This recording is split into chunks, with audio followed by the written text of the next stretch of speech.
Welcome to my YouTube channel Noya Belajar, belajar akuntansi jadi lebih mudah. Assalamualaikum warahmatullahi wabarakatuh. Bagaimana kabarnya hari ini? Semoga kalian dalam keadaan sehat walaupun tetap di rumah aja. Pada pelajaran hari ini kita akan bahas mengenai pemasaran produk pada mata pelajaran produk kreatif dan kewirausahaan di kelas 12.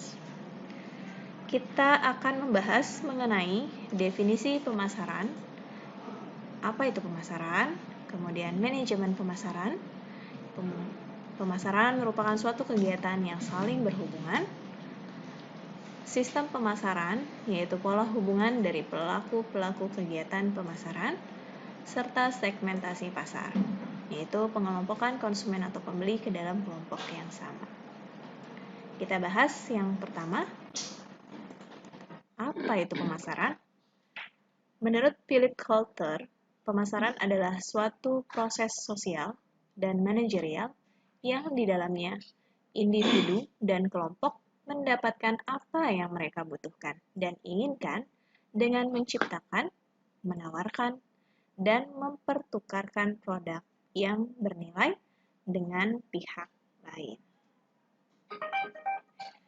Pelaksanaan kegiatan pemasaran perlu mengikuti langkah-langkah atau prosedur, yaitu sebagai berikut. Melakukan penelitian pasar secara terus-menerus, memilih saluran distribusi, menentukan harga, serta melakukan promosi. Selain kita harus mengetahui apa itu pemasaran, kita juga harus tahu apa itu tujuan dari pemasaran. Kegiatan pemasaran yang dilakukan suatu perusahaan memiliki beberapa tujuan. Yang pertama, meneliti sumber-sumber produk yang dibutuhkan konsumen. Menetapkan saluran distribusi yang baik agar barang-barang dan jasa sampai ke tangan konsumen. Ketiga, melaksanakan kegiatan pemasaran antara produsen dengan konsumen. Dan yang terakhir adalah mengolah bahan mentah menjadi barang jadi yang sesuai dengan keinginan dan kebutuhan konsumen. Pembahasan yang kedua yaitu manajemen pemasaran. Philip Kotler mendefinisikan bahwa manajemen pemasaran sebagai penganalisisan, perencanaan, pelaksanaan, dan pengawasan program-program yang ditujukan untuk mengadakan pertukaran dengan maksud untuk mencapai tujuan organisasi. Agar pelaksanaan pemasaran dapat dilakukan dengan efisien, maka harus dilakukan manajemen pemasaran yang meliputi aspek planning, organizing, directing, actuating, controlling, dan evaluating yang diterapkan atau diimplementasikan pada pengenalan kebutuhan pasar, pengenalan pasar yang akan dituju, perilaku konsumen, pemberian harga, promosi, dan distribusi barang-barang atau jasa, dan lain sebagainya. Yang ketiga, sistem pemasaran. Sistem pemasaran adalah suatu pola hubungan dari pelaku-pelaku kegiatan pemasaran. Lembaga-lembaga yang melakukan tugas pemasaran barang, jasa, ide, orang, dan faktor-faktor lingkungan yang saling memberikan pengaruh dan membentuk serta mempengaruhi hubungan perusahaan dan pasarnya yang memiliki suatu tujuan transaksional. Sistem pemasaran yang sederhana memiliki dua unsur yang saling berinteraksi. Kedua unsur tersebut adalah organisasi yang dipasarkan dan pasar yang dituju. Namun, ada tiga macam sistem pemasaran.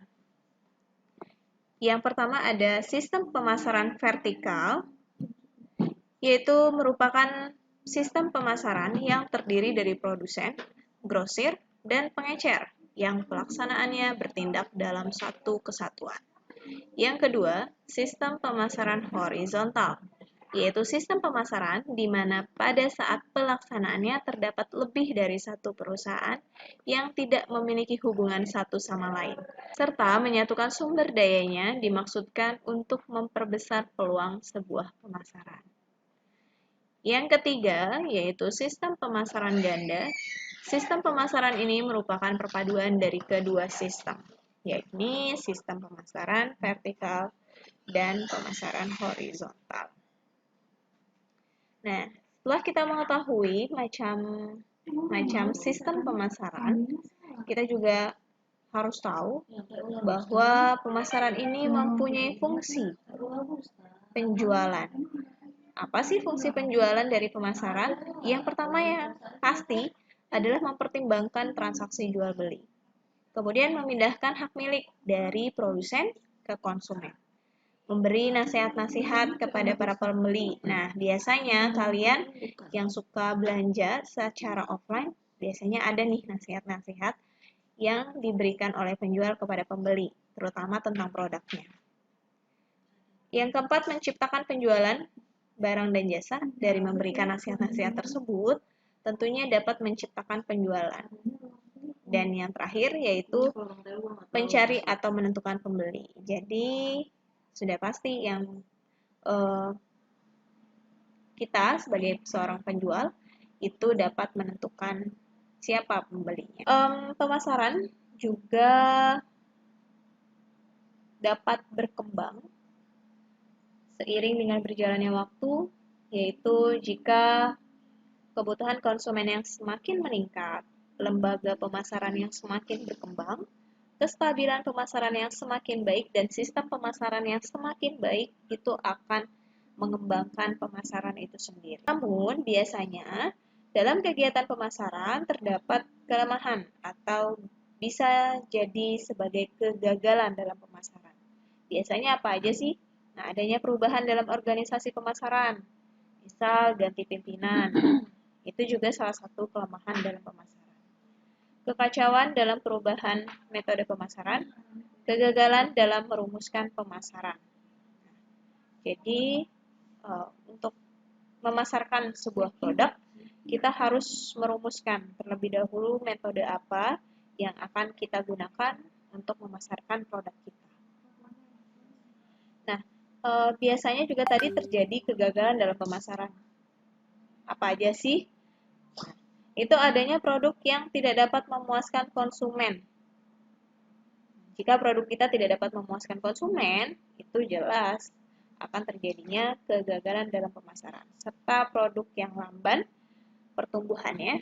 Kemudian ada pola pembelian barang yang berubah-ubah, organisasi dan metode pemasaran yang tidak tetap, sikap dan gaya manajemen pemasaran yang salah, serta adanya persaingan yang semakin meningkat dan tidak sehat. Pembahasan yang terakhir yaitu mengenai segmentasi pasar. Nah, kenapa disebut segmen pasar? Nah, segmen pasar ini merupakan kelompok-kelompok para konsumen atau pembeli. Sedangkan segmentasi pasar ini adalah usaha untuk mengelompokkan para konsumen atau pembeli tersebut.